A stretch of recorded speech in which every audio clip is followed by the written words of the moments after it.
Ya, akhirnya 1955, 1957 berhasil ditembus dan bahkan pagi ini kita sudah mendapati zona 1966. Nah, yang menjadi pertanyaan apakah ini akan tetap berlanjut atau ada areal koreksi yang bisa kita manfaatkan?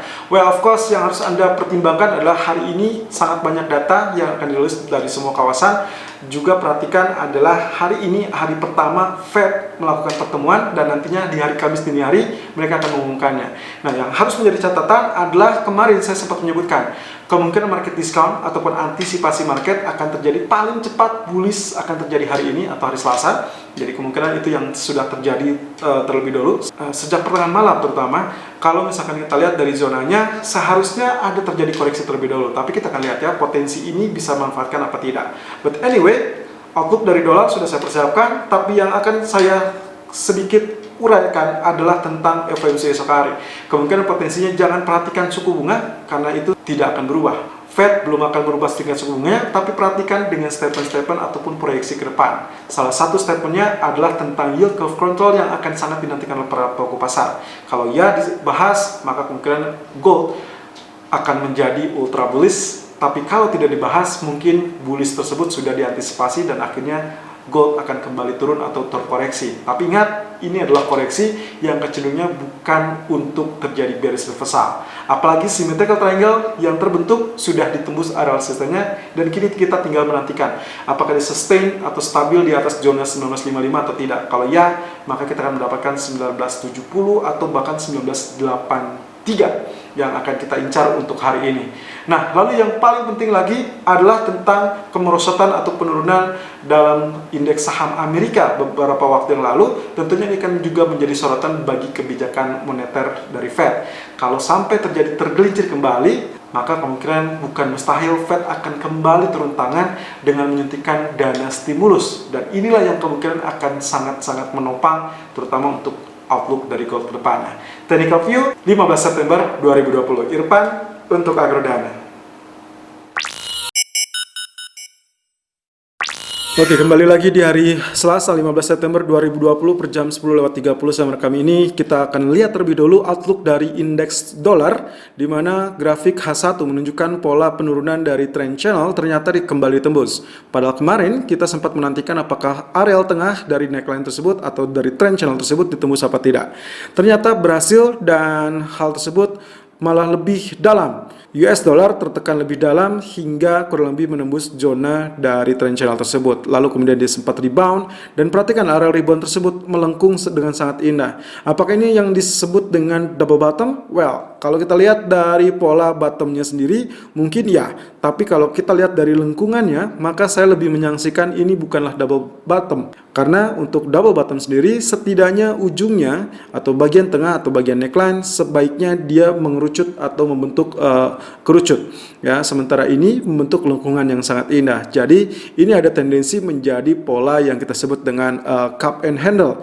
Tapi kurang lebih cup and handle ini akan membentuk sebagai inverse cup and handle, sehingga kemungkinan potensinya adalah dia akan pullback terlebih dahulu, lalu kemudian dia akan melanjutkan penurunan. So itu yang akan kita manfaatkan untuk kemungkinan outlook dari gold kali ini. Saya rasa masih sangat wajar untuk mengalami kenaikan, apalagi kalau Anda simak dengan video kemarin, saya sempat mengatakan paling cepat kita akan mendapatkan pola kenaikan dari gold adalah di hari Selasa. Di grafik daily chart kurang lebih apa yang sempat kita uraikan di pekan lalu pun yang kita harapkan dari expanding triangle ini ternyata benar adanya.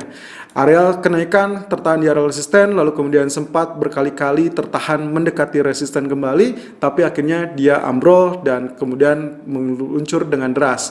Kali ini kalau misalkan lihat seperti ini, artinya sesuai dengan perhitungan, artinya ini akan terjadi penurunan.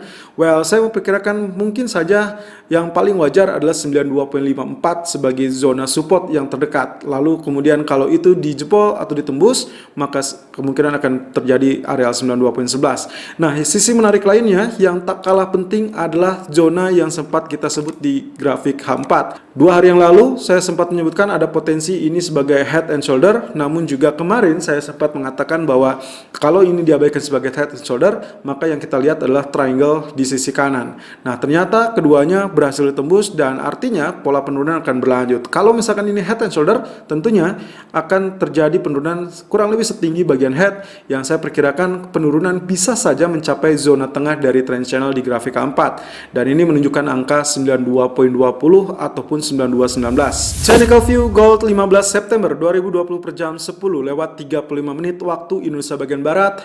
High 1966.80 dan low 1954.90. Running price bertahan 1965.90. Baru saja terjadi kenaikan, itu artinya apa yang sempat kita rencanakan sejak pekan lalu atau di akhir pekan lalu sebetulnya relatif berhasil karena kita menantikan pola ini sejak lama. Ya, apalagi kalau kita berkutat dengan symmetrical triangle yang tak henti-hentinya menahan laju kenaikan ataupun penurunan.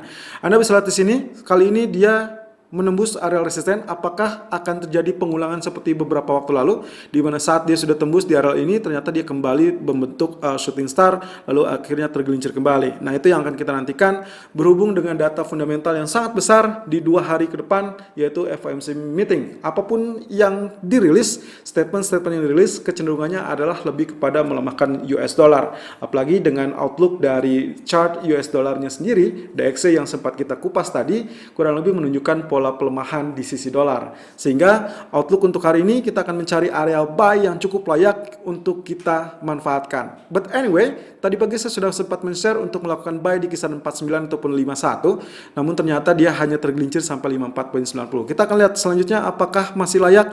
Misalkan katakanlah dia hanya terkoreksi sedikit saja di area 57 ataupun 55. Well, of course, area biru zona ini adalah area support yang sebelumnya menjadi area tengah yang sangat pelik. Itu adalah area 1955, 1957. So, kalau misalkan diasumsikan dengan area terendah yang tercipta sampai saat ini, maka kita asumsikan ini menjadi area support kuat. So, yes, harusnya disinilah area pullback yang akan terjadi. Dan seperti biasa, saat dia sudah terjadi breakout, jangan kaget kalau misalkan terjadi pullback sedikit saja atau dip sedikit saja mendekati zona yang sebelumnya menjadi resisten, sehingga akhirnya kita dapatkan kesimpulan bahwa 54 ataupun 57 kurang lebih lengkapnya adalah 1954 atau 1957, itulah zona support kita yang paling aman. Lalu kemudian di grafik K4-nya sendiri, saya menyoroti kembali zona triangle yang sempat kita ciptakan di grafik K4 dan akhirnya dia ditembus di penghujung ini. Sehingga kemungkinan potensi yang kemarin sempat kita nantikan sebagai descending triangle itu dinyatakan gagal karena descendingnya lebih kepada pecah ataupun breakout bagian atas. Nah, apakah ini fail sama sekali? Sebetulnya dibilang fail pun tidak. Karena kalau kemarin Anda simak, saya sempat menyampaikan juga, jika memang ternyata TP1 atau mendekati TP1 sudah terkena, maka silakan switch posisi Anda, terutama kalau kita membahas kemungkinan-kemungkinan yang terjadi terkait geopolitik ataupun keadaan Brexit dan juga termasuk menjelang FOMC minutes. So, untuk kali ini kalau lihat dari grafik K4, zona 1955-1957 akan menjadi cukup tangguh. Lalu kemudian ini masih cukup menjadi tail. Saya rasa kalaupun nantinya terjadi tergelincir, saya asumsikan sebagai area pullback, dan yang paling wajar sebetulnya di zona H4 adalah berada di 1947 ataupun 1949. Itulah sebabnya kenapa di pagi hari saya menganjurkan menunggu di area tersebut. But it's okay. Nantinya kalau kita lihat potensi selanjutnya, saya rasa kalau misalkan range yang sudah cukup besar seperti ini 12 poin, maka kemungkinan yang paling wajar adalah koreksi ataupun konsolidasi sekitar 6 poin, yaitu kurang lebih berada di kisaran 1960. Nah, yang jadi permasalahan apakah cukup kuat di area 1960 lalu kemudian rebound? Well, of course, kalau kita asumsikan ini adalah penembusan, seharusnya zonasi yang paling ideal ada di 1946-1949, tapi zonasi kedua akan berada di kisaran 1954 ataupun 1957. Itu adalah zona yang relatif aman untuk Anda melakukan buy. Di grafik H1, pola rising atau falling wedge di pola uptrend seperti yang sempat saya sampaikan kemarin ternyata berhasil tembus, meskipun dia sempat tergelincir kembali sebagai area koreksi, lalu di pertengahan malam ternyata berhasil melakukan kelanjutan dari kenaikan. Nah, ukurannya sebetulnya ini adalah ukuran kenaikannya sesuai dengan ketinggian dari bagian tersebut. Anda bisa mengukur seperti ini atau Anda bisa saja hanya mengukur seperti ini. Kalau ini yang terjadi, maka Anda tinggal mengukur ataupun menarik areal yang sama, maka Anda akan dapatkan areal target untuk zona falling wedge tersebut adalah 1968. Wow, sangat dekat dengan area high sekarang 1966. Jadi hati-hati, jangan terlalu overbuy atau follow terlebih dahulu. Saya lebih merekomendasikan terjadi pullback terlebih dahulu. Pullback yang sangat wajar kurang lebih di zona biru ini yang sesuai dengan area historical price, yaitu kurang lebih berada di kisaran 1960, area zona support pertama, lalu support kedua akan berada di kisaran area ini. Ini adalah 1951 ataupun 1953. So, preferable saat ada terkoreksi, silakan lakukan buy on dip di kisaran 1953 ataupun 1955 dengan target pertama adalah 1960 dan target kedua adalah 1968.50. Stop loss silakan gunakan kurang lebih di area 1946.00 dengan catatan planning pertama yang tadi pagi sempat disampaikan juga masih cukup berlaku, yaitu melakukan buy on dip di kisaran 1949 ataupun teritori 1951 dengan target pertama 1957 dan target kedua adalah 1963.50. Stop loss adalah 1942.00. Yang paling penting adalah waspadai dengan statement-statement yang akan muncul berhubungan dengan FOMC yang lebih suportif terhadap gold dan juga potensi-potensi lain seperti data ekonomi. Selalu gunakan stop loss dan risk management sesuai dengan equity dan strategi trading Anda. Irfan untuk Agrodan.